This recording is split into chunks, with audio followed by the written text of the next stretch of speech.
Advocate Muhammad Shah, ഇവിടെ ഇപ്പോൾ ഗോവിന്ദചാമി നമുക്കറിയാവുന്നതുപോലെ ഒരു കുപ്രസിദ്ധമായ കേസിൽ വലിയ നിയമപരമായ കോടതി നടപടികൾ കഴിഞ്ഞു. ഒരിക്കലും അദ്ദേഹത്തിന് ക്യാപിറ്റൽ പണിഷ്മെൻറ്റ് കിട്ടുന്നു, പിന്നീട് സുപ്രീം കോടതി അതിന് ഇളവ് കൊടുക്കുന്നു.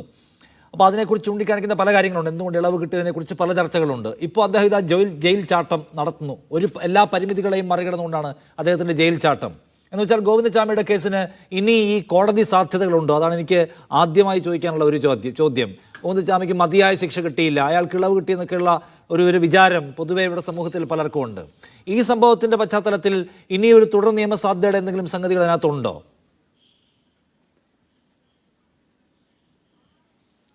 അല്ല, തുടർ നിയമ സാധ്യതകളൊന്നുമില്ല. അടിസ്ഥാനപരമായ വിഷയം, ഗോവിന്ദചാമിയെ ട്രയൽ കോർട്ട് ഡെത്ത് പെനാൽറ്റി കൊടുത്തു, ഹൈക്കോടതി ഡെത്ത് പെനാൽറ്റി കൊടുത്തു. സുപ്രീം കോടതിയിൽ അത് നടത്തുന്ന സമയത്ത് സുപ്രീം കോടതി സൗമ്യ കൊല്ലപ്പെടുന്നത് ഗോവിന്ദചാമി തള്ളിയിട്ടിട്ടാണോ അതോ അല്ലാതെ വീണതാണോ എன்ற പല ക്വസ്റ്റ്യനും അതിന് സാക്ഷികളില്ല എന്ന രീതിയിലാണ് പറഞ്ഞത്. പക്ഷേ എല്ലാ സർക്കംസ്റ്റാൻസസും ഗോവിന്ദചാമിയാണ് അത് ചെയ്തതെന്ന് കാണിക്കുന്നതിന് വേറൊരു അഡീഷണൽ തെളിവിൻ്റെ ആവശ്യമേ ഉണ്ടായിരുന്നില്ല. അപ്പോൾ അങ്ങനത്തെ ഒരു സാഹചര്യത്തിൽ ബ്രൂട്ടൽ മർഡറുമാണ്. വിക്ടിം എന്ന് പറഞ്ഞാൽ പാവപ്പെട്ട ഒരു പെൺകുട്ടിയാണ്.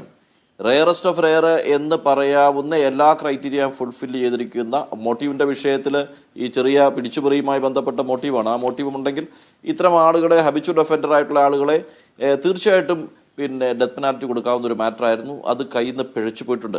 അത് തെറ്റായ ഒരു കാര്യമാണ്. ഇപ്പം തന്നെ സൗമ്യയുടെ അമ്മ പറയുന്ന ഒരു ഫാക്ടറുണ്ട്. കാരണം ഗോവിന്ദചാമിയെ പോലെ ഉള്ള ഒരാൾക്ക് ജനങ്ങളൊക്കെ കൈകാര്യം ചെയ്തിരുന്നതിന് നന്നായിരുന്നതിനെന്നുള്ള തോന്നലുണ്ടാകുന്നുണ്ടല്ലോ, അത് നമ്മുടെ സിസ്റ്റത്തിനോടുള്ള ഒരു വെല്ലുവിളിയാണ്. വെല്ലുവിളി ഒരു ജനങ്ങളുടെ തോന്നലാണ്, അത് വിക്ടിമിൻ്റെ ഫീലാണ്. അത് അപകടകരമായ ഒരു സാഹചര്യമുണ്ട്. അതുകൊണ്ട് ഈ പാരാമീറ്റേഴ്സൊക്കെ റീകൺസിഡർ ചെയ്യപ്പെടണമെന്ന് തന്നെയാണ് ഞാൻ വിശ്വസിക്കുന്നത്. ഇത്തരത്തിലുള്ള ഹാബിച്വൽ ഒഫൻഡേഴ്സിൻ്റെ കാര്യത്തിൽ ബ്രൂട്ടാലിറ്റിയാണ്. അയാളെക്കുറിച്ചൊക്കെ ഡോക്ടേഴ്സിൻ്റെ ഒക്കെ ഒരു റെഫറൻസ് പറയുമ്പോൾ വളരെ ഭീതി ജനിപ്പിക്കുന്നതാണ്. കാരണം അയാളുടെ സെക്ഷൽ അബ്യൂസിന് വേണ്ടിയിട്ടുള്ള മോട്ടീവൊക്കെ ജനറേറ്റ് ചെയ്യുന്ന സെക്കൻഡ്സ് കൊണ്ടാണ്. പെൺകുട്ടി അടുത്ത് വന്ന് നിൽക്കുന്ന മൊമെൻറ്റിൽ അത് ഉപദ്രവിക്കാനുള്ള തോന്നലാണ്. അത് അത്തരത്തിലുള്ള ഒരാൾ ജയിൽ ചാടി പുറത്തു പോകുന്നു, അയാൾ എന്തും ചെയ്യും. അയാളെ ബ്ലഡ് ടെസ്റ്റിന് കൊണ്ടുപോയപ്പോൾ ഉണ്ടാക്കിയ ഒരു വിഷയത്തെക്കുറിച്ച് അവർ പറയുന്നുണ്ട്. ഒരു വനിതാ നഴ്സിൻ്റെ ബന്ധപ്പെട്ട അല്ലാതെ അവൻ ഒരു സ്വഭാവം കാണിച്ചിട്ടുണ്ട്. അപ്പം അത്തരം ഒരു ക്രിമിനലിനെ ഡെത്ത് പെനാൽറ്റി കൊടുക്കാൻ പറ്റില്ല എന്ന് പറഞ്ഞത് ഒരു വിഷമകരമായ ഒരു കാര്യമാണ്. അത് കൊടുക്കേണ്ടിയിരുന്നു തന്നെയാണ് വിശ്വാസം. അതുകൊണ്ട് തന്നെ ആ പാരാമീറ്റേഴ്സ് രണ്ടാമത്തെ പോയിന്റ് പറയും. രണ്ടാമത്തെ പോയിന്റ് ഞാൻ പറയുന്നത്, ഈ ജയിലിലെ ഇഷ്യൂല് ജയിലിൻ്റെ ജയിൽ പ്രിസൺ റൂൾസ് പ്രകാരം ഇയാൾ ഈ മുടി ഇന്ന് കണ്ടപ്പോൾ മുടി ഒരുപാട് നീട്ടി വളർത്തിയായിട്ട് കണ്ടിരിക്കുന്നു, താടി നീട്ടി വളർത്തിയായിട്ട് കണ്ടിരിക്കുന്നു. അതിനൊക്കെ നിയമമുണ്ട്. അങ്ങനെ താടി നീട്ടി വളർത്താൻ കഴിയില്ല.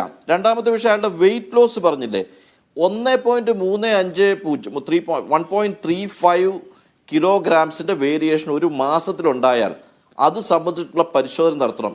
അത് അയാളുടെ രോഗമാണോ ഇൻറ്റൻഷണലായിട്ട് ചെയ്യുന്നതാണോ എന്ന് പരിശോധന. അതിനെക്കുറിച്ചുള്ള റിസർച്ച് പറയുന്നത് എന്താണെന്ന് ചോദിച്ചാൽ, ജയിൽ പുള്ളിയുടെ വെയിറ്റ് രോഗത്തിൻ്റെ കാരണമല്ലാതെ കുറഞ്ഞാൽ അതിനൊരു റീസണേ ഉള്ളൂ, അയാൾ ജയിലിൽ നിന്ന് പുറത്ത് ചാടാൻ അറ്റംപ്റ്റ് ചെയ്യുന്നു, ആഗ്രഹിക്കുന്നു എന്ന ഇൻഡിക്കേഷനാണെന്ന് ഇംഗ്ലീഷിൽ വളരെ പ്രധാനപ്പെട്ട ഒരു ഇതാണ്, ഒരു ഫൈൻഡിങ് ആണ്. അപ്പോൾ ഇയാളുടെ വെയിറ്റ് ഏകദേശം പകുതിയായി എന്നാണ് പറയുന്നത്.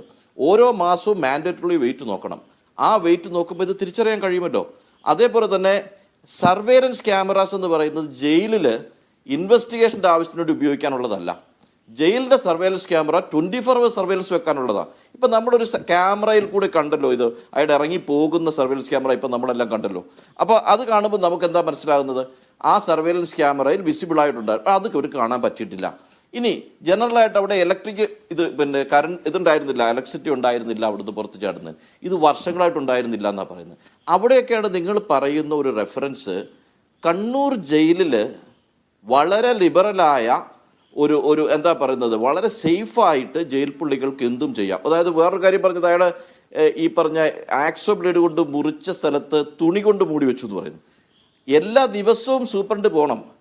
അത് തൂത്ത് വൃത്തിയാക്കാൻ പോകുന്ന ജയിൽ റൂൾസ് പറയുന്നത്, തൂത്ത് വൃത്തിയാക്കാൻ പോകുന്ന ആൾ അയാളുടെ കിടക്കെടുത്ത് പുറത്ത് കൊണ്ടുപോയി വെയിലുള്ള ദിവസങ്ങളിൽ പുറത്തിടണം, മഴയുള്ള ദിവസം ഒഴിച്ചിട്ടുള്ള എല്ലാ ദിവസങ്ങളും ഓരോ മുക്കും മൂലയും അവർ നോക്കണം. അത് നോക്കേണ്ടത്. അപ്പോൾ ഇതൊന്നും നടക്കാത്ത ഒരു സാഹചര്യം ആ ജയിലിൽ ജനറലായിട്ടുണ്ട്. നേരത്തെ ജസ്റ്റിസ് കെ ജി സൈമൺ പറയുമ്പോൾ ഈ ഒരു വിഷയത്തിന് മാത്രമായിട്ട് പറയും, ജനറലായ ചില ലാപ്സസ് അവിടെയുണ്ട്. ഞാൻ പറയുന്നത് കണ്ണൂർ ജയിലിലെ കഴിഞ്ഞ കുറച്ച് കാലങ്ങളായി നടന്നിരിക്കുന്നു. ഇപ്പോൾ 2017 ശേഷം 3-4 പേരൊക്കെ ജയിൽ ചാട്ടം നടത്തിയിട്ടുണ്ട്, പല പ്രക്രിയ. ഞാനൊരു ഉദാഹരണം ചോദിക്കട്ടെ. 6.5 മണിക്കൂർ ശേഷമാണ് ഇയാൾ ജയിലിൽ ചാടിയതെന്നും അവർക്ക് മനസ്സിലായത്. ഈ 6.5 മണിക്കൂറിനിടയ്ക്ക് ഒരാൾ ജയിലിൽ ചാടിയിട്ട് ഒരു കൊലപാതകം നടത്തിയിട്ട് തിരിച്ച് ജയിലിൽ കയറിയിരിക്കട്ടെ, ചെയ്തുകൂടെ? കണ്ണൂർ ജയിലാണെന്ന് ഓർക്കണം, ഒരുപാട് പൊളിറ്റിക്കൽ കൺവിക്സ് കിടക്കുന്ന ഒരു സ്ഥലമാണെന്ന് മനസ്സിലാക്കണം. പിന്നെ ഇത്തരം ഒരു സംഭവം ഉണ്ടായാലും എങ്ങനെ പിടിക്കാൻ പറ്റും? അപ്പോൾ ഇങ്ങനെയും സംഭവിച്ചുകൂടെ? ഇനി വേറൊന്ന് പറയാം, ജയിലിൻ്റെ അതോറിറ്റി ഉണ്ടല്ലോ, ജയിൽ എന്താ പറയുന്നത്, കമ്മിറ്റി ഉണ്ട്. ആ കമ്മിറ്റിക്കകത്ത് കോൺസ്റ്റിറ്റ്യൂട്ട് ചെയ്യുമ്പോൾ അതിൽ ആഡ് ചെയ്യുന്ന ആളുകൾ ക്രിമിനൽ കുറ്റത്തിൽപ്പെട്ടവരാകരുതെന്ന് ചിന്തിക്കണം. മർഡർ കേസിലെ അക്യൂസ്ഡ് വരെ ജയിൽ കറക്ഷന് വേണ്ടിയിട്ടുള്ള അതോറിറ്റിയിൽ മെമ്പറാണ്. 2 മെമ്പറായിട്ട് വെച്ചിരിക്കുന്നത്, ഒരു മെമ്പറായിട്ട് മർഡർ കേസിലെ അക്യൂസ്ഡ് അയാൾക്ക് ട്രയൽ നടക്കുകയാണ്. അപ്പോൾ ഇങ്ങനെയൊക്കെ ആകുമ്പോൾ എത്ര കാഷ്വലായിട്ടാണ് ഇതിനെ നമ്മൾ അപ്രോച്ച് ചെയ്യുന്നത്. ഇത് കുറേ ആളുകളെ പ്രൊട്ടക്റ്റ് ചെയ്യാൻ ഒരു പക്ഷേ സർക്കാരിന് താല്പര്യം ഉണ്ടാകും, അല്ലെങ്കിൽ പോലീസ് ഓഫീസേഴ്സിന് താല്പര്യം ഉണ്ടാകും. ആ താല്പര്യം ഉണ്ടോ ഇല്ലയോ നമുക്കറിയില്ല, പരിശോധിക്കപ്പെടണം. അത് പരിശോധിക്കപ്പെടുമ്പോൾ കുറേ ആളുകളെ ഇപ്പോൾ വെറുതെ വിട്ടു, കുറേ ആളുകളുടെ റെമിഷൻ കൊടുത്തിട്ട് ഇപ്പോൾ നമ്മൾ പുറത്തോട്ട് വിട്ട ആളുകളില്ലേ, കുറേ ആളുകൾക്ക് പരോൾ കൊടുത്തിട്ട് പുറത്തോട്ടില്ലേ. ഇതൊക്കെ ഈ കമ്മിറ്റി തീരുമാനിക്കുന്നതാണ്, കമ്മിറ്റിയുടെ റെക്കമെൻഡേഷനാണ് അതിനകത്ത് ബേസിക്കായിട്ട്. ഈ കമ്മിറ്റിയിൽ ഇരിക്കുന്ന ആളുകൾ ഇന്ന ആളുകളാണ്. അപ്പൊ ഇത്